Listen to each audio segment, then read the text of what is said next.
Hello, Brainiacs. This is your weekly dose of the only show that is sourced from the top 1% of musicians in North Texas. The rest of you will have to wait your turn. Ariel is on location in Tuscany this evening. She's investigating a strange map believed to show the location of the long-lost Florentine diamond. Of course, that's just a legend. Or is it? My friends, I'm what you might call a teleological existential atheist. I believe that there's intelligence to the universe, with the exception of certain parts of Louisville. But I'm always looking for answers, which then lead me to more questions. For example, one day I was walking through the woods, quiet as you please, thinking about Christ, and I asked, if he was a carpenter, I wonder what he'd charge for bookshelves. Sometimes I found answers at the bottom of a bottle. I've been sticking with beer mostly. Liquor's not done well by me. I once had a small bottle of whiskey on an empty stomach. I tried to hijack an elevator and fly to Knoxville. And then sometimes I found answers through love. I don't know if you read my latest book, Advanced Sexual Positions, How to Achieve Them Without Laughing. It's a smash. But one thing I've learned is that you can't control life. It doesn't wind up perfectly. Only art can be controlled. Art and masturbation, two areas in which I am an absolute expert. And here is today's clickbait. Oh, you're going to love this one. Brian Montana, the original guitarist for the band Possessed, was killed in a police shootout in San Francisco earlier last week. According to the Daily Journal, Montana was involved in a dispute with his neighbor in San Francisco.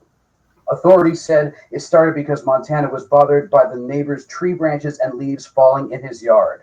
The police were called out when they heard reports that Montana threatened his neighbor with a gun. But by the time they arrived, the situation had escalated, and Montana was firing multiple shots at the neighbor's home, prompting them to call for backup.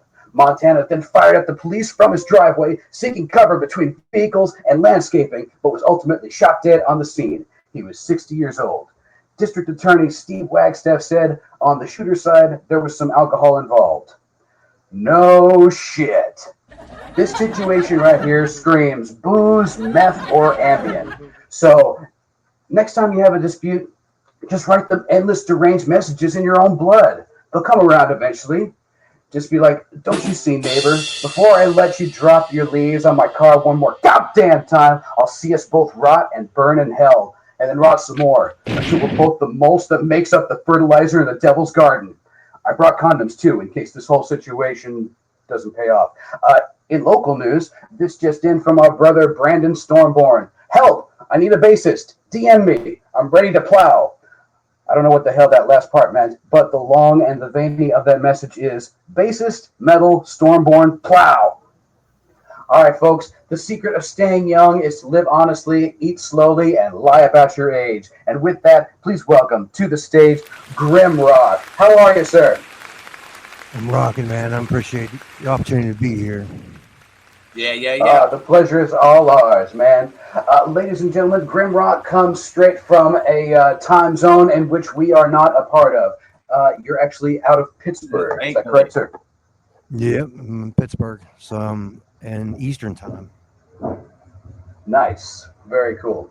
I went to Pittsburgh once. It was a one-day affair, but I must say it felt like the Fort Worth of North, and I like that. Good people, earthy aroma, and a lot of neon lights, which I like that, especially at night, and I don't know where the hell I'm going. Right, makes it easy to